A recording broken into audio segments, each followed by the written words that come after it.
Good morning વિદ્યાર્થી મિત્રો।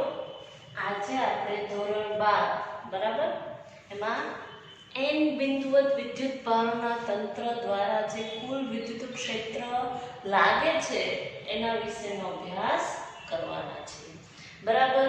એટલે n જેટલા વિદ્યુત ભારો છે તો આપણે ધારી લઈએ કે કોઈ તંત્ર બનેલું છે એ Q1 Q2 Q3 Q4 up to કેટલા છે એની અંદર વિદ્યુત ભારો Qn જેટલા છે। હવે એ વિદ્યુત ભારો છે એના સ્થાન સદિશો સંદર્ભ બિંદુની સાપેક્ષે તો કે એ વિદ્યુત ભારો સંદર્ભ બિંદુઓની સાપેક્ષે સ્થાન સદિશ Q1 નો R1 Q2 નો R2 Q3 નો R4 વેક્ટર Q4 નો R4 વેક્ટર Qn નો Rn વેક્ટર જેવા સ્થાન સદિશો છે। એટલે આ Q1 Q2 અહીંયા ક્યાં Q1 છે અહીંયા Q2 છે અહીંયા Q3 છે અહીંયા Q4 છે એમ ક્યાંક હતી Q5 Q6 up to Qn જેટલા તંત્રની અંદર ક્યાંક વિદ્યુત ભારો રહેલા છે। આપણે P બિંદુ આગળ કુલ વિદ્યુત ક્ષેત્ર કેટલું લાગે એનો અભ્યાસ કરવાનો છે બરાબર છે। તો એક એક વિદ્યુત ભાર દ્વારા વિદ્યુત ક્ષેત્ર કેટલું લાગશે એનો અભ્યાસ કરશું બરાબર। એટલે પહેલું લેશું Q1 વિદ્યુત ભાર દ્વારા P બિંદુ આગળ જે વિદ્યુત ક્ષેત્ર ઉત્પન્ન થાય છે એની વાત કરીએ। એટલે E1 થશે બરાબર છે। E1 vector is equal to 1/4 pi epsilon 0 સ્ત્રોત કોણ છે કોણ વિદ્યુત ક્ષેત્ર ઉત્પન્ન કરે છે Q1 એટલે Q1 અપોન Q1 થી P બિંદુ સુધીનું ડિસ્ટન્સ કેટલું છે R1P એટલે R1P નો સ્ક્વેર R1P હેટ બરાબર। એકમ સદિશ આપણું જે બેઝિક ફોર્મ્યુલા છે એ જ યુઝમાં લઈએ છીએ। હજી એક વખત Q1 થી P સુધીનું ડિસ્ટન્સ R1P છે। હવે ઇલેક્ટ્રિક ફિલ્ડ કઈ દિશામાં થશે Q1 Q2 એ બધાને ધન લઈ લઈએ તો કેવી હશે દિશા વિદ્યુત ક્ષેત્રની બહાર નીકળતી દિશામાં હશે। તો બહાર નીકળતી દિશા E1 વેક્ટર P બિંદુ આગળ તો કે ભાઈ બહાર નીકળતી દિશામાં E1 છે।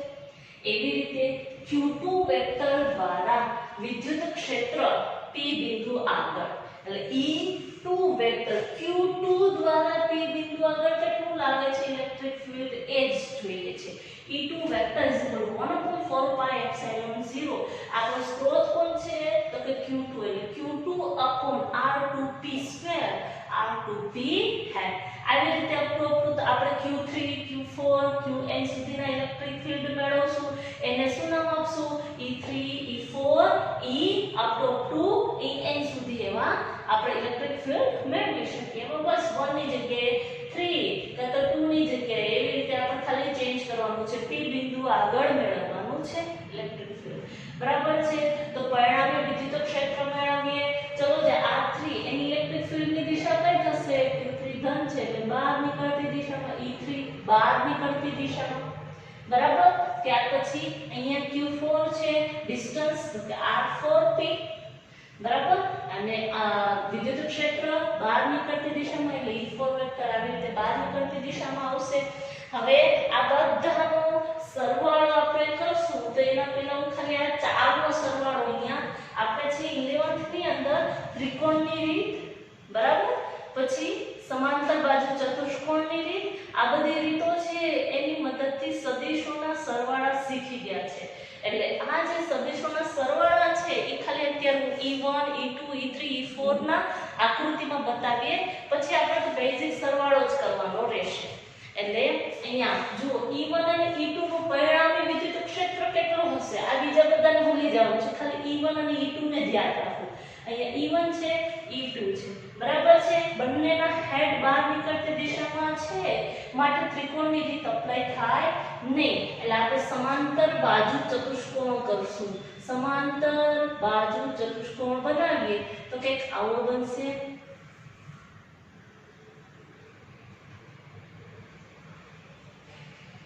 બરાબર। એક સમાંતર બાજુ ચતુષ્કોણ આપણે બનાવવાની ટ્રાય કરી છે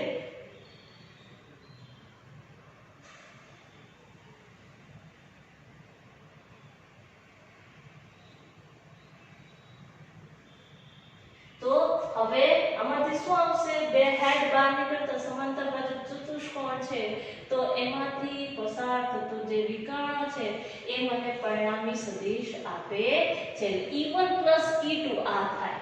આ જે વેક્ટર છે એ કયું છે તો કે E1 વેક્ટર + E2 વેક્ટર થશે કે ભાઈ સમાંતર બાજુ ચતુષ્કોણના ભાઈ ટેલમાંથી પસાર થતો વિકર્ણ છે એ પરિણામી સદિશ આપે છે.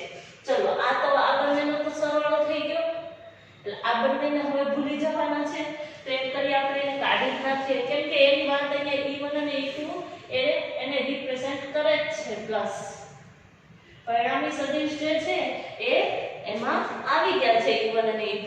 હવે અહીંયા બાજુમાં કોણ છે અહીંયા તો કે આ E3 વેક્ટર છે બરાબર. તો હવે આનો આપણે પરિણામી સમાંતર બાજુ ચતુષ્કોણ બનાવશું તો કે આમ બનશે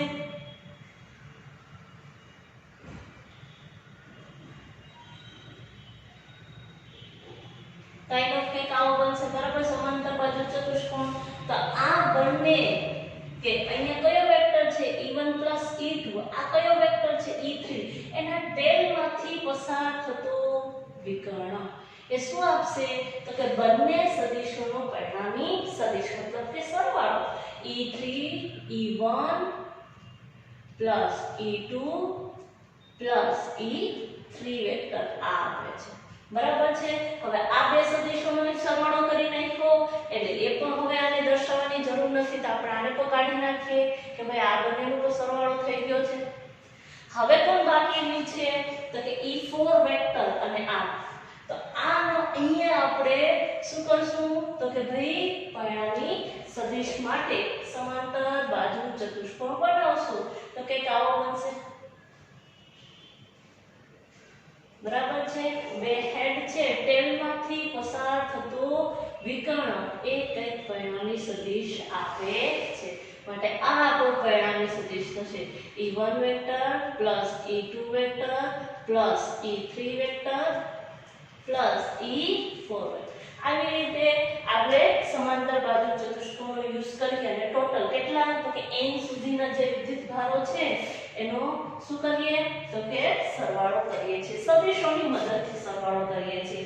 તો હવે ફોર્મ્યુલામાં જઈએ બરાબર છે એટલે ફોર્મ્યુલામાં E1 E2 E3 E4 up to કેટલા વિદ્યુતભારો છે n જેટલા છે એટલે n સુધીના વિદ્યુત ક્ષેત્રોનો સરવાળો કરવો પડશે એટલે પરિણામી વિદ્યુત ક્ષેત્ર બરાબર E1 vector + E2 vector up to ક્યાં સુધી આવશે En વેક્ટર સુધી આવશે.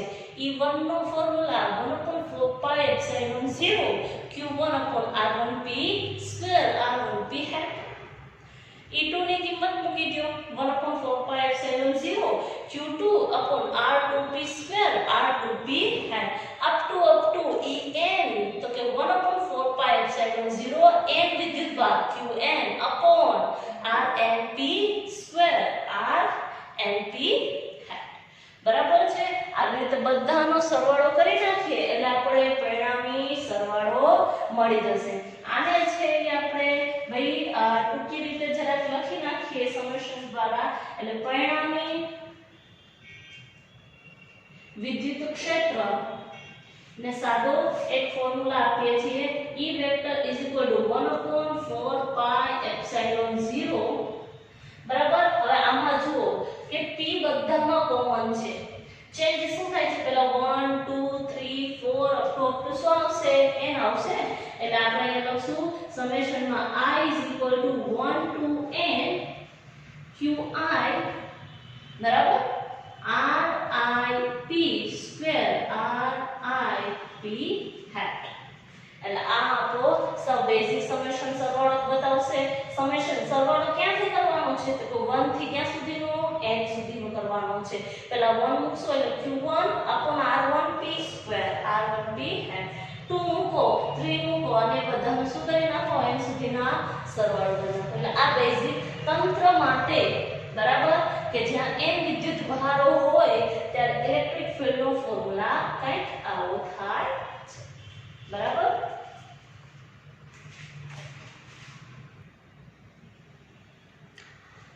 હવે જે આપણો ટોપિક છે એ છે વિદ્યુત ક્ષેત્રનો ભૌતિક અર્થ. ટૂંકમાં કે ભાઈ આપણે જે શીખ્યા છીએ વિદ્યુત ક્ષેત્ર એના મેઇન જે મુદ્દાઓ છે એ શું છે એ આ ટોપિકની અંદર મોટા ભાગે આવી જાય છે.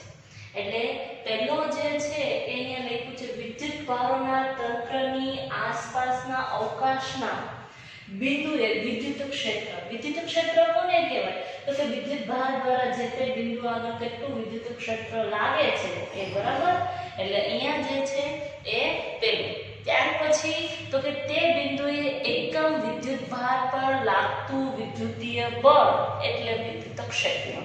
એટલે આને છે ને એ ફોર્મ્યુલા દ્વારા જો સમજાવવું હોય બીજો મુદ્દો તો કહી શકાય કે ચલો F vector is equal to 1/4 pi epsilon 0 Q1 Q2 upon R12 square R12 hat.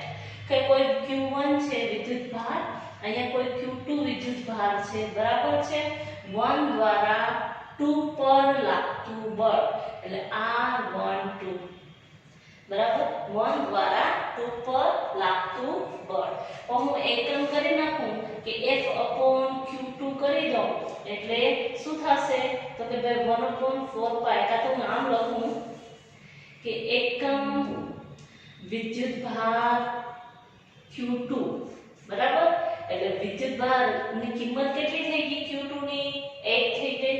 એટલે અહીંયા છે એકમ વિદ્યુત ભાર છે Q2 ની કિંમત Q2 બરાબર 1 છે. આ બિંદુને એક નામ આપી દઈએ P.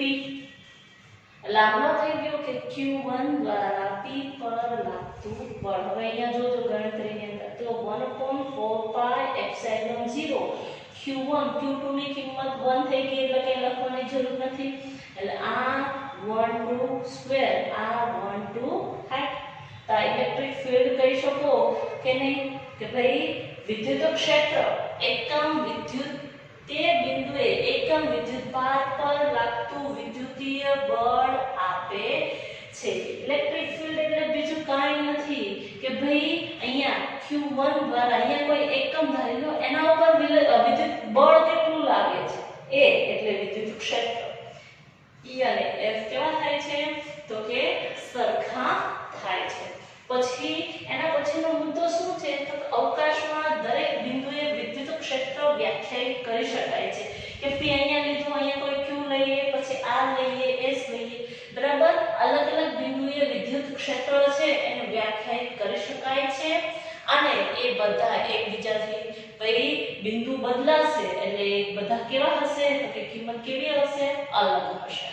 ત્યાર પછીનો જે મુદ્દો છે એ શું છે તો કે વિદ્યુત ક્ષેત્ર એ વિદ્યુત ભારના તંત્રની શું છે? લાક્ષણિકતા છે. એટલે વિદ્યુત ક્ષેત્ર એ લાક્ષણિકતા છે અને એ પરીક્ષણ વિદ્યુત ભારથી સ્વતંત્ર છે. કે અહીંયા ઇલેક્ટ્રિક ફીલ્ડ તમે E વેક્ટર મેળવા છે તો આની અંદર ક્યાંય પરીક્ષણ વિદ્યુત ભાર આવતો નથી. ખાલી સ્ત્રોત વિદ્યુત ભાર ઉપર ઇલેક્ટ્રિક ફીલ્ડ છે એ આધાર રાખે છે. ત્યાર પછીનો મુદ્દો શું છે તો કે વિદ્યુત ક્ષેત્ર એ કેવી રાશિ છે તો કે સદિશ રાશિ છે.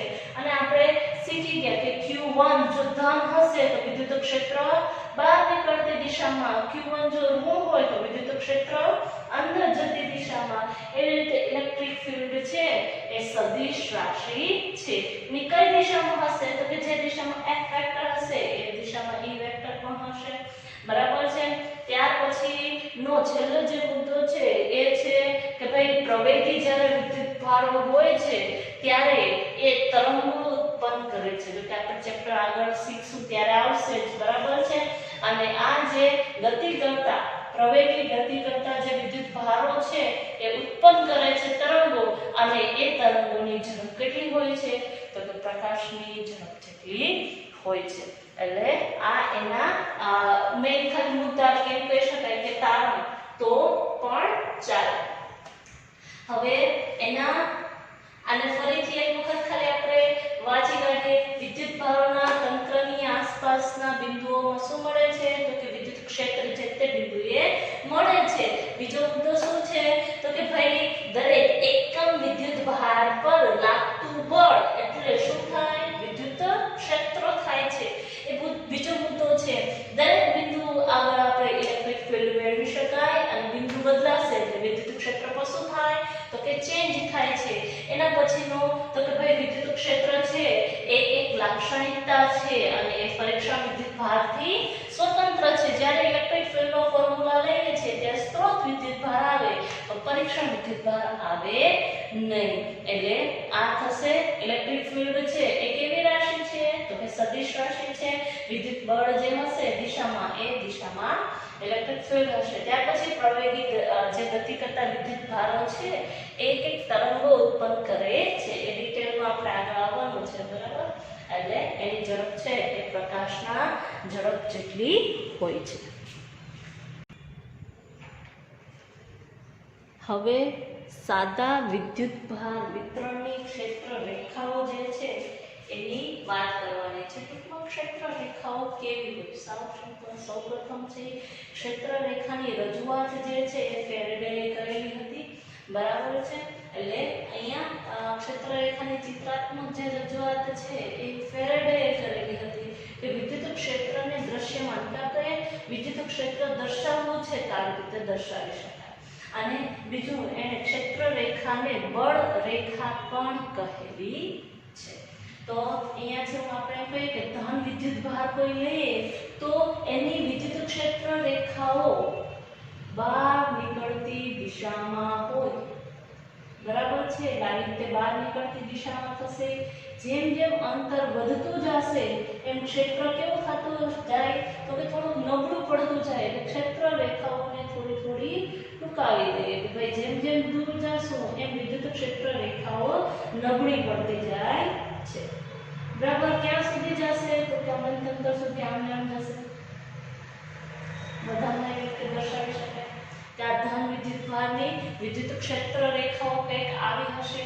તો ઋણ વિદ્યુત ભાર આપણે ત્યાં અહીંયા ડ્રો કરીએ કે ઋણ વિદ્યુત ભાર છે એની ક્ષેત્ર રેખા કેવી હશે તો કે ઋણ વિદ્યુત ક્ષેત્ર અંદર જતી દિશામાં હોય. એટલે કંઈક આવી રીતે આવશે કે ભાઈ અંદર જતી દિશામાં ક્ષેત્ર રેખાઓ દર્શાવશું, બરાબર. જેમ દૂર જશું એમ ક્ષેત્ર નબળું પડતું જાય એટલે ક્ષેત્ર રેખાઓ પણ નાની કરતા જશું. આવી રીતે કંઈક હશે. આવી રીતે ઋણ વિદ્યુત ભારમાં આવશે, બરાબર.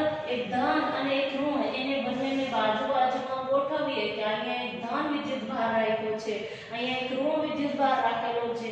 તો ધનમાંથી બહાર નીકળે અને ઋણમાં શું થાય તો કે અંત થાય. ધન વિદ્યુત ભારમાંથી વિદ્યુત ક્ષેત્ર રેખા બહાર નીકળી અને ઋણમાં જાય છે.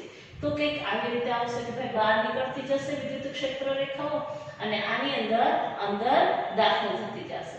એટલે કંઈક આ પ્રકારની ક્ષેત્ર રેખાઓ છે એને દર્શાવી શકાય. હવે અહીંયા બંને જો ધન દર્શાવીએ તો શું થાય તો કે ભાઈ અહીંયા એક ધન વિદ્યુત ભાર રાખીએ, અહીંયા એક પાછો બીજો ધન વિદ્યુત ભાર લઈ લઈએ તો વિદ્યુત ક્ષેત્ર રેખા ધન વચ્ચે શું થાય અપાકર્ષી બળ લાગે. એટલે વિદ્યુત ક્ષેત્ર રેખા અહીંયા તો જાય છે કે ભાઈ આમ જશે. ચલો અહીંયાથી શું થાય તો કે આમ ન જઈ શકે એટલે વિદ્યુત ક્ષેત્ર રેખા કંઈક આમ પાછી વાંકી વળી જાય કે ભાઈ અહીંયાથી વક્ર જેવું કંઈક તૈયાર થશે. વિદ્યુત ક્ષેત્ર રેખા અહીંયાથી દૂર જાય એટલે કંઈક આ પ્રકારનું રચના છે એ બને છે, બરાબર. એટલે હવે આપણે અહીંયા એની લાક્ષણિકતાઓ જે છે એની વાત કરવાની છે કે ભાઈ હું અહીંયા ધન અને ઋણનું એક આકૃતિ ડાયપોલ છે એ દર્શાવી અને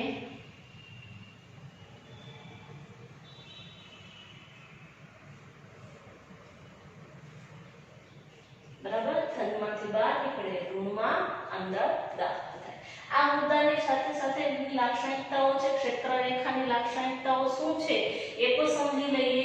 ક્ષેત્ર રેખાઓ ધનમાંથી બહાર નીકળે એટલે વિદ્યુત ભાર ઋણ હોય તો એમાં શું થાય અંત પામે છે. ધનમાંથી બહાર નીકળી ઋણમાં અંત પામે, ધનમાંથી બહાર નીકળી ઋણમાં અંત પામે છે. પણ ધારી લ્યો કે એક જ વિદ્યુત ભાર છે તો ચલો ધન વિદ્યુત ભાર છે તો શું થશે તો કે ધનમાંથી બહાર નીકળી અને આગળ જાય અનંત સુધી જાય, બરાબર. આ ઋણમાં તો અંદર દાખલ થાય તો ક્યાંથી દાખલ થતું હશે તો અનંતમાંથી બહાર આવી અને અહીંયા ઋણની અંદર દાખલ થાય છે. જો એક સિંગલ વિદ્યુત ભાર હશે એક જ વિદ્યુત ભાર હોય તો અનંતમાંથી આરંભ થઈ અને અંદર ઋણમાં દાખલ થાય, અંત પામે, કાં તો પછી કે ભાઈ ધન હોય તો ધનમાંથી બહાર નીકળી અને અનંતમાં અંત પામે છે, એવું કંઈક કહી શકાય. બે ક્ષેત્ર રેખાઓ ક્યારેય એકબીજાને છેદતી નથી. એ મુદ્દો મેં પહેલા લખ્યો છે, પણ એનો આ મુદ્દો પહેલા લઈશું. જે તે બિંદુ આગળ દોરેલી ક્ષેત્ર રેખા પરનો સ્પર્શક એ તે બિંદુ આગળ વિદ્યુત ક્ષેત્રની દિશા બતાવે છે. જેમ કે અહીંયા છે કે ડાયપોલ છે, તો મેં કહું કે આ પી બિંદુ આગળ ઇલેક્ટ્રિક ફિલ્ડ કઈ દિશામાં હશે, તો પી બિંદુ આગળ દોરેલો સ્પર્શક, બરાબર. એમ કહો અહીંયા ક્યુ બિંદુ આગળ ઇલેક્ટ્રિક ફિલ્ડની દિશા કઈ હશે, તો ક્યુ બિંદુ આગળ દોરેલો સ્પર્શક એ મને એ બિંદુ આગળ ઇલેક્ટ્રિક ફિલ્ડ પરિણામી વિદ્યુત ક્ષેત્ર એની શું આપે છે, દિશા બતાવે છે. એટલે આ એક કે ભાઈ અહીંયા જે તે બિંદુ આગળ દોરેલો ક્ષેત્ર રેખા પરનો સ્પર્શક એ તે બિંદુ આગળ શું આપે છે, તો વિદ્યુત ક્ષેત્રની દિશા બતાવે છે. હવે આ મુદ્દો બોલો કે બે ક્ષેત્ર રેખાઓ એકબીજાને ક્યારેય છેદતી નથી. શું કામ કે ધારી લઈએ તો અહીંયા કોઈ બે ક્ષેત્ર રેખાઓ એકબીજાને છેદે તો આ બિંદુ આગળ સ્પર્શક એક આમ પણ થાય, એક સ્પર્શક ડ્રો કરો તો આમ પણ થાય, તો આ બિંદુ એક જ પી બિંદુ, પણ ત્યાં બે સ્પર્શક મળ્યા. બે સ્પર્શક એટલે બે વિદ્યુત ક્ષેત્રની દિશા કે જે ક્યારેય શક્ય નથી. એક બિંદુ આગળ એક જ વિદ્યુત ક્ષેત્રની દિશા હોઈ શકે, એના સ્પર્શકની દિશામાં. અહીંયા બે વક્ર થયા, એ બંને એકબીજાને, બે ક્ષેત્ર રેખાઓ એકબીજાને છેદે તો એ બિંદુ આગળ મને બે અલગ અલગ સ્પર્શકો દોરી શકાય, અને બે અલગ અલગ સ્પર્શક એટલે બે અલગ અલગ વિદ્યુત ક્ષેત્ર કે જે શક્ય નથી. માટે ક્ષેત્ર રેખાઓ ક્યારેય એકબીજાને છેદી શકે નહીં, એકબીજાને છેદે, બરાબર છે. બીજું, સ્થિત વિદ્યુત ક્ષેત્ર રેખાઓ બંધ ગાળા બનાવતી નથી. ધનમાંથી દાખલ થાય અને ઋણમાં અંત પામે છે, પાછળ ઋણમાંથી બહાર નીકળી અને ધનમાં જતી નથી, તો બંધ ગાળો કહેવાય. એવું ચુંબકીય ક્ષેત્રમાં થાય છે. આપણે વિદ્યુત ક્ષેત્રની અંદર એવા બંધ ગાળા બનતા નથી કે ધનમાંથી બહાર નીકળે, ઋણમાં અંત પામે છે, એટલે ત્યાં વિદ્યુત ક્ષેત્ર કમ્પ્લીટ થઈ ગયું. હવે એના પછીનું શું કીધું છે, તો કે સમાન વિદ્યુત ક્ષેત્ર હશે તો એની ક્ષેત્ર રેખાઓ એકબીજાને સમાંતર હોય, એટલે સમાંતર ક્ષેત્ર, સમાન વિદ્યુત ક્ષેત્ર આપણે દર્શાવવું છે તો કંઈક આવી રીતે દર્શાવી શકાય કે એકબીજાને સમાંતરમાં ક્ષેત્ર રેખાઓ આવશે. કે દરેક બિંદુ આગળ વિદ્યુત ક્ષેત્ર કેવું હશે, સરખું હશે. અને બીજો છેલ્લો મુદ્દો કંઈક એવો છે કે જો વિદ્યુત ક્ષેત્ર એકદમ પ્રબળ હશે તો ત્યાં વિદ્યુત ક્ષેત્ર રેખા એ વધારે, ટૂંકમાં જો વધારે વિદ્યુત ક્ષેત્ર રેખાઓ હશે, જેમ ક્ષેત્ર રેખાની સંખ્યા વધારે એમ વિદ્યુત ક્ષેત્ર કેવું થશે, પ્રબળ, બરાબર છે. આનું ધન વિદ્યુત ભારથી ચલો ખાલી આપણે સમજાવીએ કે ભાઈ દર્શાવવું છે વિદ્યુત ક્ષેત્ર ધન, ધન અહીંયાથી આમ બહાર નીકળે,